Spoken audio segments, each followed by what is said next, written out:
네, 오늘 서울중앙지법에서는 윤석열 전 대통령의 체포방해 혐의 4차 공판이 열립니다. 윤 전 대통령은 오늘도 출석하지 않을 것으로 보이는데요. 네, 현장에 나가 있는 취재기자 연결해 보겠습니다. 배규빈 기자 나와주시죠. 네, 서울고등검찰청에 나와 있습니다. 윤석열 전 대통령의 특수공무집행방해 혐의 4번째 공판이 오늘 열립니다. 잠시 후인 10시 15분 서울중앙지법에서 진행이 되는데요. 재판부는 지난 공판에 이어 오늘 김신 전 대통령 경호처 가족부장의 증인신문을 이어갑니다. 앞서 김 전 부장은 지난주 공판에서 윤석열 전 대통령이 체포되자 당시 김건희 씨가 총 가지고 뭘 했냐며 경호처를 질책했다는 내용을 인정한 바 있습니다. 오후에는 이광호 전 대통령 경호처 경호본부장을 증인으로 부를 예정인데요. 이 전 본부장은 공수처의 2차 체포영장 집행을 막기 위해 철조망을 요청한 것으로 알려진 인물입니다. 당시 경호처 지휘라인의 구체적인 역할과 지시 여부 등에 대한 신문이 진행될 것으로 보입니다. 한편 윤 전 대통령은 오늘 공판에도 출석하지 않을 전망인데요. 지난 17일 3번째 공판에 이어 어제 열린 내란 우두머리 혐의 재판에도 15회 연속 출석하지 않은 건데 재판부는 이번에도 피고인 없는 걸석 재판을 진행할 것으로 보입니다. 네, 순직해병 특검 수사 상황도 살펴보겠습니다. 어제 주요 피해자 5명에 대해서 한꺼번에 구속영장을 청구했죠. 네, 그렇습니다. 순직해병 특검은 수사 외압 의혹의 핵심 피의자들에 대한 신병 확보 절차에 착수했습니다. 특검 출범 110일을 넘긴 뒤 본격적으로 승부수를 띄운 건데요. 이종섭 전 국방부 장관과 박진희 전 보좌관, 유재은 전 국방부 법무관리관 등 5명이 대상입니다.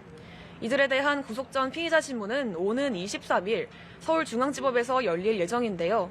5명에 대한 심사가 동시에 열리는 만큼 특검은 준비에 만전을 기하고 있습니다.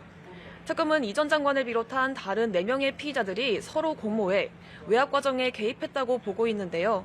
이 전 장관이 윤석열 전 대통령의 지시를 받고 수사기록 이첩 보류를 지시하는 등 사건을 축소했다고 보고 허위 공문서 작성과 공모상 비밀 누설 등 6가지 혐의를 적용했습니다. 다른 피의자들에 대해선 해병 순직 사건 이첩 회수 과정에 관여하거나 초동 수사를 담당한 박정훈 해병대 수사단장을 입건하는 등 수사 외압 과정에 가담했다고 의심하고 있습니다. 구속영장 청구서에는 윤석열 전 대통령을 수사 외압 사건 전반의 공범으로 적시한 것으로 알려졌는데요. 이들 5명에 대한 구속 여부는 앞으로의 수사에 큰 영향을 미칠 것으로 보입니다. 지금까지 서울고등검찰청에서 연합뉴스TV 배규빈입니다. 윤석열 전 대통령에 대한 체포 방해 혐의를 받는 김성훈 전 경호처 차장과 이광호 전 경호본부장이 뒤늦게 사과했습니다. 국회 행정안전위원회의 경찰청 국정감사에 증인으로 출석한 두 사람은 국민에 사과하라는 요청에 죄송하다고 답했습니다. 김 전 차장은 안타까운 역사 속에서 국민에게 많은 혼란을 가져오고 국력도 소실됐던 것 같다고 했고 이 전 본부장도 경호처가 앞으로는 이런 일이 없도록 하겠다고 밝혔습니다. 최근 법원이 보석 신청을 기각하자 윤석열 전 대통령이 다시금 재판에 응하지 않고 있습니다. 순직 해병 특검도 다음 주 수사 외압 의혹의 정점인 윤 전 대통령을 소환할 방침인데 출석 여부는 불투명해 보입니다. 네, 이런 가운데 재판에서는 윤 전 대통령이 자신의 체포를 막으려면 총을 쏘면 되지 않느냐고 했다는 증언이 나왔습니다. 김예린 기자입니다. 윤석열 전 대통령은 지난달 26일 내란 특검이 기소한 체포방해 혐의 사건의 첫 공판과 보석신문에 직접 출석했습니다. 피고인 성명이 어떻게 되시죠? 보석신문에서 윤 전 대통령은 건강 악화를 호소하며 석방을 요청했지만 법원은 받아들이지 않았습니다. 연휴 직후 법원은 윤 전 대통령의 체포방해 의혹 2번째 공판을 열었습니다. 하지만 이번에는 윤 전 대통령이 법정에 나오지 않았습니다. 제출한 불출석 사유서에는 건강상 이유로 출석이 어렵다는 내용이 담긴 것으로 전해졌습니다. 특검 측은 윤 전 대통령이 재판에 임하는 태도를 볼 때 앞으로도 불출석해 재판 진행을 방해할 것이라며 구인영장 발부 등 단호한 조치를 내려달라고 재판부에 요청했습니다. 재판부도 윤 전 대통령의 출석 거부는 정당한 사유가 없는 걸로 보인다고 지적했습니다. 일단 기일회 절차로 피고인 없이 증인신문을 진행하고 향후 인치 거부 사유를 조사한 뒤 걸석 재판을 진행할지 결정하겠다고 덧붙였습니다. 2차 공판에선 윤 전 대통령이 공수처의 체포영장 집행을 막기 위해 총을 사용하면 된다고 말했다는 증언이 나왔습니다. 김대경 전 대통령 경호처 지원본부장은 윤 전 대통령이 당시 총 한 번만 쏘면 되지 않느냐며 공포탄을 쓰면 된다는 취지로 언급했다는 말을 박종준 전 경호처장으로부터 전해 들었다고 증언했습니다. 한편 순직해병특검은 수사 외압 의혹의 정점에 있는 윤 전 대통령에 대한 본격적인 소환 조사를 준비하고 있습니다. 특검은 다음 주 월요일인 오는 13일 윤 전 대통령 측에 출석 요구서를 보내 조사 일정을 조율할 방침입니다. 다만 내란 김건희 특검의 소환 요구에도 줄곧 불응해온 만큼 윤 전 대통령이 실제 조사에 응할지는 미지수인 상황입니다. 연합뉴스TV 김예린입니다.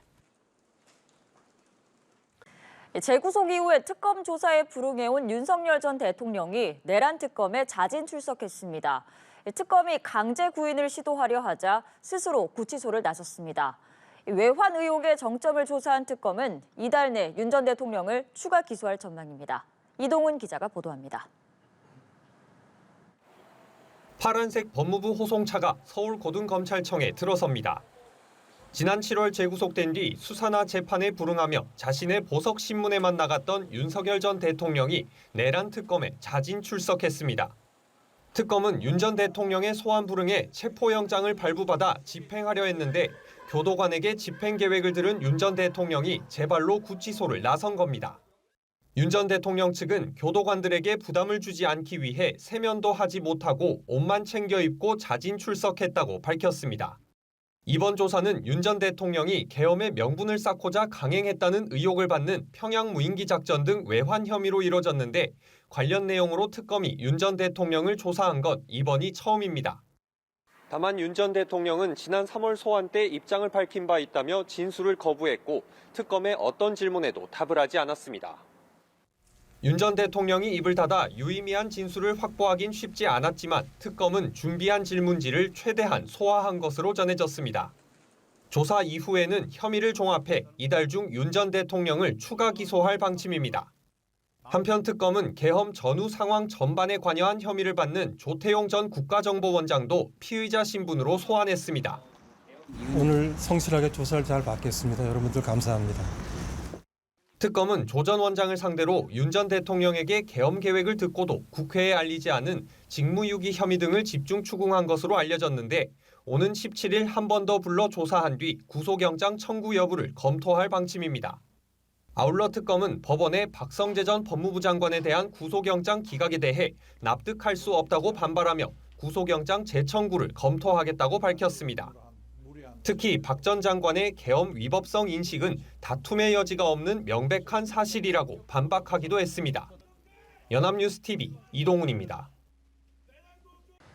윤석열 전 대통령이 내란 우두머리 혐의 재판에 또 불출석했지만 재판부는 예정대로 재판을 공개했습니다. 이 재판에 특검 검사들이 검은 양복에 검은 넥타이를 메고 출석해 윤 전 대통령 측이 검찰청 폐지에 대한 무언의 항의란 주장을 펴기도 했는데요. 진기훈 기자의 보도입니다.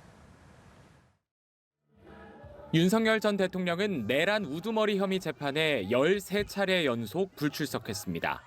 지난주 보석신문 출석 이후 다시 재판에 나오지 않기 시작한 겁니다. 재판부는 당사자가 없는 걸석 재판을 진행했고 특검이 신청한 재판 중계도 예정대로 진행했습니다.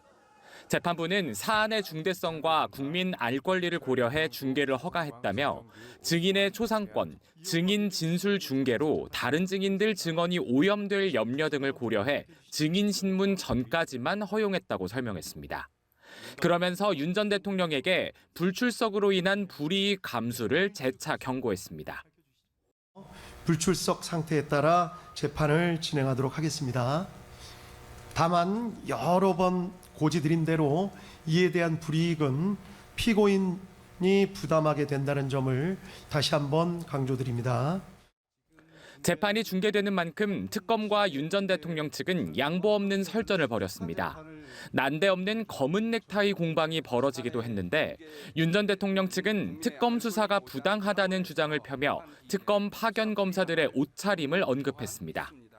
검찰 측의 검은 넥타이에서 문제 제기하는 바에 따라 내란 특검법에 규정된 절차가 모순이고 잘못되고 더 나아가 위헌이라면 특검이 본 사건의 수사와 공소주 유지를 할 수 있는 법적 근거가 없게 되어 지금까지 진행된 재판 및 증거 조사가 모두 무효가 될 것입니다.